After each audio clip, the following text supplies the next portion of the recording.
నమస్తే, welcome to our channel. నేను సౌజన్య. చంద్రబాబు నాయుడు గారు ఒక లేఖ రాశారు గవర్నర్కి. సో ఇది ఆల్మోస్ట్ 3వ లేఖ 4వ లేఖ ఎలక్షన్స్ అయిపోయిన తర్వాత, పోలింగ్ అయిపోయిన తర్వాత. ఇది స్పెషల్గా ఏంటి అని అంటే, ఈ నెల 17 నుంచి 25 తారీఖు వరకు సచివాలయంలో కొన్ని ఈ ఆఫీసులని అప్గ్రేడేషన్ కోసం మూసివేస్తున్నాము అని చెప్పేసి అంటున్నారు. సో దాని వెనకాల ఏదో కుట్ర అయితే దాగుందని చెప్పేసి లేఖ రాయడం జరిగింది.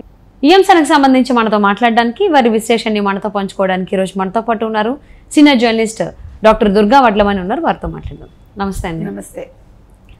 చంద్రబాబు నాయుడు గారు పోలింగ్ అయిపోయిన తర్వాత ఆల్మోస్ట్ ఇది 3rd or 4th లేఖ అనుకుంటా గవర్నర్ గారికి రాయడం. సో ఇంతకుముందు చాలా అంశాలకు సంబంధించి అంటే కాంట్రాక్టర్కి డబ్బులు ఇవ్వడానికి చూస్తోంది అని ఇప్పుడు ఉన్నటువంటి ఆపద్ధర్మ ప్రభుత్వం అన్నారు. ఇప్పుడు మళ్ళీ ఇంకొకటి, ఇప్పుడు కొత్తగా ఇంకో అంశం ఏంటి అని అంటే 17 నుంచి 25వ తారీఖు వరకు కూడా ఆ అన్ని రోజులు కూడా సచివాలయంలో కొన్ని ఆఫీసులు అనేటువంటివి క్లోజ్ చేసి అప్గ్రేడేషన్ కోసం చేస్తున్నామని చెప్పేసి అంటున్నారు. దాని వెనకాల చాలా కుట్ర ఉంది అంటున్నారు. కొన్ని ఫైల్స్ మాయం చేయడం కోసం ఇలా ప్లాన్ చేశారు ఇప్పుడున్నటువంటి ఆపద్ధర్మ ప్రభుత్వం అని చెప్పేసి అని, అది ఎట్టి పరిస్థితులు ఆపాలి అని చెప్పేసి అని చంద్రబాబు నాయుడు గారు గవర్నర్కి లేఖ రాయడం జరిగింది. సో దీనికి సంబంధించి పూర్తి డీటెయిల్స్ ఏంటి? మీరు చెప్పినట్టుగా లేఖల పర్వం సాగుతోంది, తప్పట్లేదు. అంటే ఈ ప్రభుత్వం, అంటే ఈ ఆపద్ధర్మ ప్రభుత్వం ఎలా ఉందో ఇవన్నీ నిదర్శనాలు అనమాట. ఎందుకంటే ప్రతిపక్షం ఇప్పుడు వాళ్ళ పనులు వాళ్ళు చేసుకోవడానికి లేకుండా ముందసలు ఇప్పుడు ఈ ఆపద్ధర్మ ప్రభుత్వం ఏం చేస్తుంది, ఏమేమి మాయం చేస్తుంది, లేకపోతే డబ్బులు ఎలా మాయం చేస్తుంది, వీటి మీద దృష్టి పెట్టాల్సి వస్తుంది.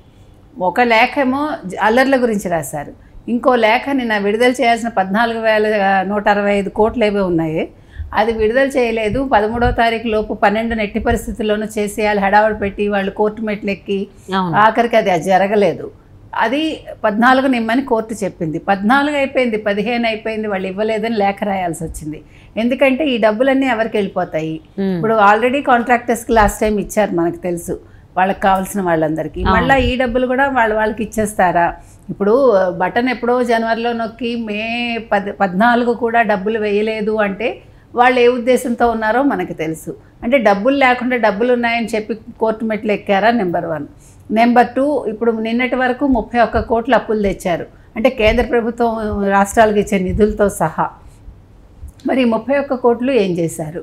ఇప్పుడు ఈ లెటర్ వెళ్ళాక హడావుడిగా ఒక 2 కోట్లు మాత్రం కొన్ని అంటే ఆ 6 పథకాలు ఏవైతే ఉన్నాయో వాటిలలో కొన్నింటికి ఇచ్చారంతే.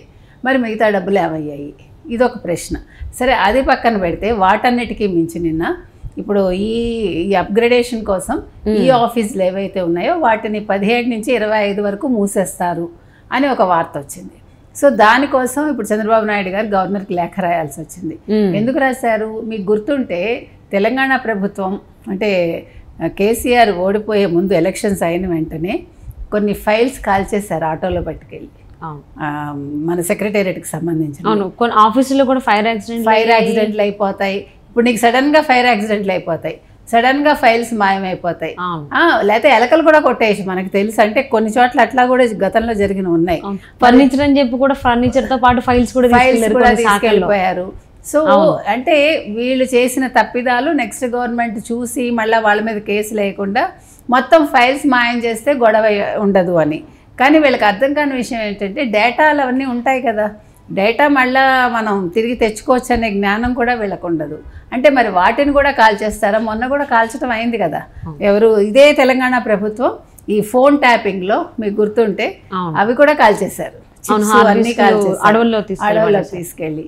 అంటే వీళ్ళు తప్పిదాలు చేయటమే కాకుండా దానికి ఇట్లా ప్రజలకు తెలిసేలాగా ఒక ఇలాంటి పనికిమాలిన మార్గాలు చూసుకోవటం. అసలు తప్పు చేయటం ఎందుకు? అడుసు తొక్కనేల కాలు కడగనేలని చిన్నప్పుడు చదువుకున్నాం మనందరం. మరి ఇవన్నీ అవసరమా వీళ్ళకి? సరిగ్గా పరిపాలన చేసి 10 జీవితకాలం ఒక మంచి పేరుతో ఉంటారా? 10 ఏళ్లలో రాష్ట్రాన్ని దోచుకుని 10 ఏళ్లలో రాష్ట్రాన్ని దోచుకుని ఇలా చెడ్డ పేరు తెచ్చుకుంటారా? ఈయన 5 ఏళ్లకే అయిపోయింది కదా. జగన్మోహన్ రెడ్డిని 5 ఏళ్లకే చీదరించుకుంటున్నారు ప్రజలు. ఈ టైంలో వీళ్ళు ఇవన్నీ తీసుకెళ్ళి మాయం చేస్తే అంటే ఇప్పుడు ఈ వీళ్ళ ప్రజలకు ఇచ్చాను అనేవన్నీ కూడా వీళ్ళు ఏమేమి అందులో ఉండే లోపాలన్నీ తెలుస్తాయి అని చెప్పి భయపడి పని చేస్తున్నారు. ఇంకొక విషయం, అసలు జగన్మోహన్ రెడ్డి అనే ముఖ్యమంత్రి, అంటే నిన్నటి వరకు ఆయన ముఖ్యమంత్రి, ఇవాళ ఆపద్ధర్మ ముఖ్యమంత్రి, ఆయన లండన్ పారిపోవడం ఎందుకు ఇప్పుడు?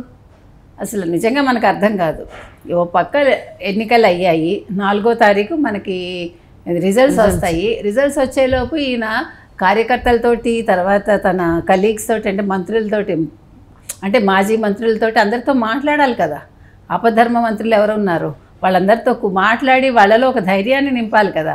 అవేవి చేయకుండా, అంటే ఈయన మీకు ఇంకో విషయం ఇక్కడ మనం చెప్పుకోవాల్సింది, మీరు అసలు జగన్మోహన్ రెడ్డి ఉండే గొప్పతనం ఏంటంటే ఏదైనా చెడు చేయించేటప్పుడు పారిపోతాడు లండన్కి. మీకు గుర్తుందా? ఇప్పుడు చాలా జరిగాయి అలాగా. చంద్రబాబు నాయుడు గారిని అరెస్ట్ చేసినప్పుడు మనిషి లేడు. అవును. ఇప్పుడు ఇవన్నీ కూడా నేను లేను, నాకు తెలియదు, ఎవరు చేస్తారో అంటాడు రేపు పొద్దున్న.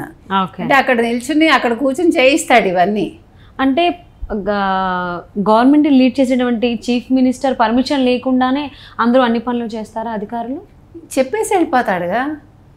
అంటే ఆయన తెలియదు అంటారు కదా, నాకు తెలియక అడుగుతున్నా. అంటే అలా అంటే ఈయన ఒక పనికిమాల ముఖ్యమంత్రి అని ప్రజలు అర్థం చేసుకోవాలి. ప్రజలకు జ్ఞానోదయం అయ్యి ఉంటే మొన్న అన్ని ఓట్లు ఎవరికి వేయాలో వాళ్ళకి వేసి ఉంటారు. సో 4వ తారీఖు కానీ మనకు తెలియదు కదా, వీళ్ళు ఇంకా అమాయకంగా ఈయన్నే నమ్ముతున్నారా, లేదు జ్ఞానం వచ్చి వాళ్ళు వేరే వాళ్ళకి వేస్తారా అనేది 4 కానీ తెలియదు. సో ముఖ్యమంత్రి అన్నవాడు ఏం చేయొచ్చు ఏం చేయకూడదు అనే జ్ఞానం కూడా లేకుండా ఒక ఆపద్ధర్మ ముఖ్యమంత్రి ఉన్నారంటే అది ప్రజల దురదృష్టం. ఎందుకంటే ఎన్నుకునేది వాళ్ళు కదా.